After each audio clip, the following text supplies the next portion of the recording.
You woke up tired, not because your body is weak, but because your mind never slept. It carried yesterday into today. It rehearsed conversations that are already dead. It argued with ghosts. It feared a future that has not yet learned your name. You call this anxiety. You call it overthinking. The Stoics called it a mind that forgot where it lives. Breathe, not to escape the pain, but to stand inside it without collapsing. Because nothing is wrong with you for feeling this. You are human, and to be human is to feel the weight of being alive. Marcus Aurelius wrote, "You have power over your mind, not outside events.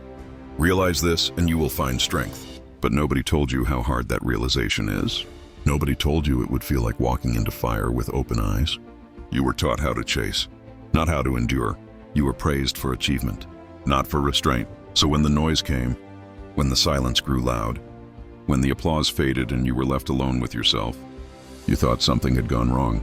It hadn't. This is the moment every soul must face. The quiet reckoning, the descent inward. Seneca warned, "We suffer more in imagination than in reality." And yet imagination is where you live now. In the replay, in the what if, in the regret that keeps tapping your shoulder like it wants forgiveness. Look at yourself honestly. You are not broken. You are untrained. Your mind is powerful. That is the problem. A wild horse does not need more energy. It needs a steady hand. So does your mind. You keep asking the world to be softer, quieter, kinder. But the Stoics knew something that still hurts to hear. The world will not adjust itself to your comfort. Epictetus said, "Do not seek for events to happen as you wish, but wish for events to happen as they do, and your life will go smoothly. Not because life becomes easy, but because you stop fighting what already exists." Pain is not your enemy. Resistance is. You feel isolated, but you are not alone. Every human who has ever sat in the dark has asked the same silent question. Why can't I escape my own thoughts? Because escape was never the answer. Presence is. Sit with the discomfort. Let it speak without interruption. You don't need to respond. You don't need to fix it. Just listen. Your mind will scream at first. It will show you everything you fear, everything you regret, everything you think proves you are not enough. Let it. Storms exhaust themselves when they are not fed. You were never meant to control thoughts, only to choose which ones deserve belief. Marcus Aurelius reminded himself, the happiness of your life depends upon the quality of your thoughts, not their absence, their quality. You don't need a silent mind, you need an honest one.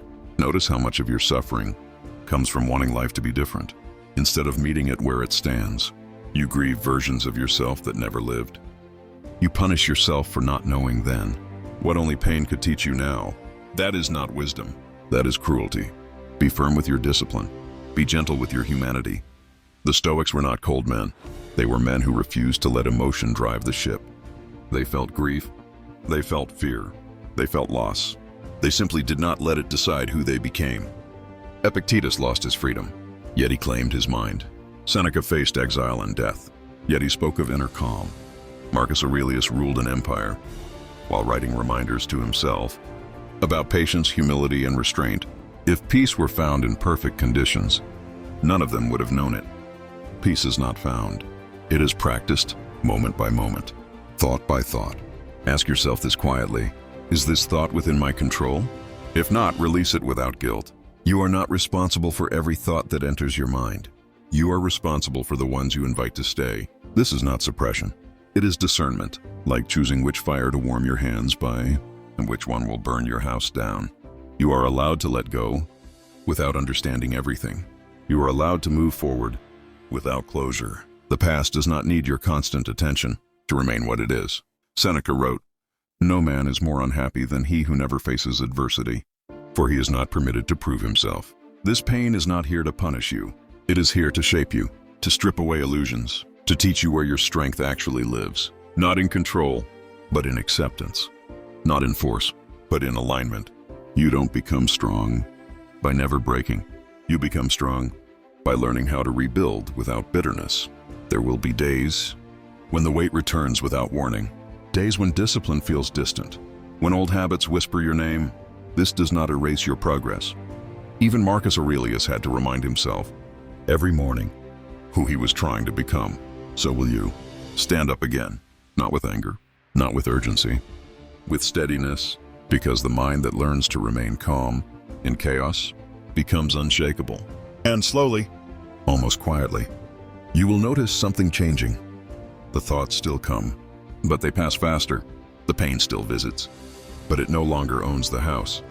You are learning the ancient art of inner sovereignty. And this is where peace begins.